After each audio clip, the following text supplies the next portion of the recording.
Bonjour à tous. Je m'appelle Laurent Di Loreto. Je suis un des tout premiers membres de Verity France. Vous ne me connaissez pas, car j'apparais très peu publiquement, mon rôle étant d'aller à la rencontre des élus.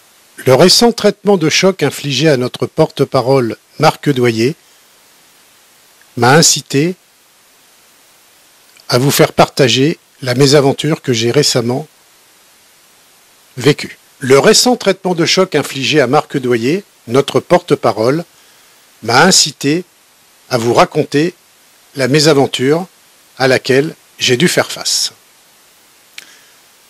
Ce que je vais vous narrer est tellement lunaire, tellement invraisemblable, que la preuve sera publiée en fin de vidéo. Ainsi donc, le 18 septembre 2023, je rentrais en contact avec la mairie du Havre car je souhaitais m'entretenir avec M. Édouard Philippe. Je voulais m'entretenir avec celui-ci pour lui demander d'intervenir rapidement désormais, vivement et fortement, en faveur des victimes des injections Covid et aussi de leurs familles. Absent au moment de mon appel, son secrétariat m'a recontacté quelques jours après. Il m'a recontacté pour me proposer de me mettre en contact avec le chef de cabinet de M. Philippe. J'ai naturellement décliné cette invitation, précisant que je ne parlerai qu'à M. Philippe et à personne d'autre. Quelques jours plus tard, j'ai reçu à mon domicile la visite de 2 agents de la police judiciaire, porteurs d'une convocation au motif suivant: menace de crime ou délit contre les personnes ou biens à l'encontre d'un élu public. Rien que ça. Tout comme Marc, que je salue, je n'ai formulé aucune menace, n'ai commis aucun délit, raison pour laquelle, quelques heures après mon audition, j'ai quitté les locaux de la préfecture de police sans qu'aucune charge ou poursuite n'ait été retenue contre moi.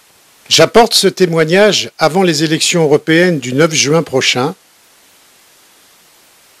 pour que chaque citoyen français prenne l'exacte mesure des pressions, des tentatives d'intimidation qu'exerce l'État sur des personnes honnêtes dont la seule volonté est que la vérité jaillisse, que la vérité soit faite, soit enfin faite. Ces élections, vous l'imaginez, vous le comprenez, sont fondamentalement importantes pour l'avenir de la France, pour son indépendance, pour qu'on y retrouve notre joie de vivre. Nous constatons tous, et il faut le déplorer, que ce gouvernement totalitaire n'hésite pas un instant à utiliser les forces policières de notre pays pour neutraliser toute personne qui serait porteur d'un message de paix, de vérité et de sincérité. Entre nous, ce gouvernement devrait plutôt agir pour éradiquer cette violence, cette délinquance qui, elle, ne cesse de croître quotidiennement. C'est pourquoi j'invite tous les Français, tous les citoyens français qui auraient subi le même sort à se manifester auprès de l'association. Au sujet de la police, j'ai une précision à apporter. Il faut toujours laisser à César ce qui lui appartient. Je dois dire, je tiens à le dire, que ce soit les policiers en civil, porteurs de la convocation, de l'ubuesque convocation, que ceux qui m'ont reçu dans les locaux de la préfecture de police, j'ai été reçu avec professionnalisme, respect, humanité, en un mot, avec bienveillance par des gens qui étaient en charge de remplir une mission. Je souhaite le dire car j'imagine que le travail de nos policiers est parfois extrêmement pénible et rude et que les citoyens honnêtes que nous sommes avons évidemment un grand respect et besoin de ces forces de police. Le gouvernement devrait donc également les respecter. Enfin, Maxime, de là où tu es, j'espère et je pense, je suis même persuadé que tu entends ce message. Souviens-toi, lorsque je suis venu à ta rencontre, en présence de ton papa, au cimetière,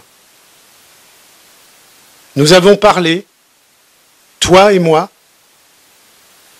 Je me suis permis, et je te remercie de m'y avoir autorisé, de t'indiquer que je serai toujours aux côtés de ta famille, aux côtés des victimes, des familles de victimes. Je ferai de mon mieux pour apporter mon aide à ton père, à toutes les personnes qui ont rejoint Vérity France ainsi que toutes les autres touchées par notre cause. Ton père n'a pas besoin de moi, c'est un guerrier. Autour de lui, il est armé.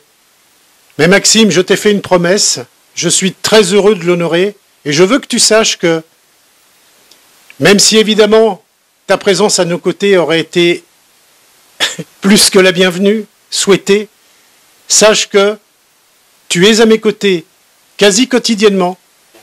Je ne lâcherai rien, vraiment rien, jusque la lumière soit faite sur ce Covid, puisque c'est ainsi qu'on l'a nommé. Et crois-moi, Maxime, nous avons la force d'aller au bout. Tu es certainement un spectateur extrêmement attentif de ce merveilleux combat. À bientôt, Maxime.